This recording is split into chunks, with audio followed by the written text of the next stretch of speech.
दोस्तों मेरा नाम है गुलाम मुस्तफ़ा। आप देख रहे हैं सैलवी एनिमल यूट्यूब चैनल। आज हम मौजूद हैं लाख शहर में जो मंडी लगती है।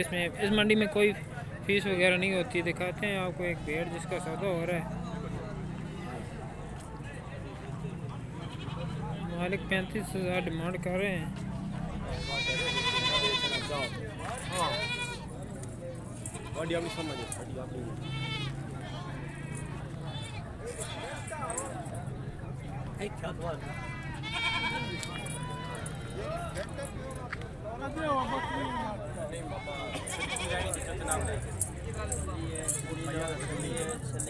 यादा नहीं देनी घर नहीं भाई जा सको तेरे को खो के लेनी।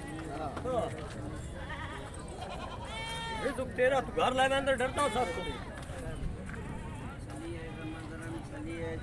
35,000 फाइनल डिमांड कर रहे थे उस पेड़ की।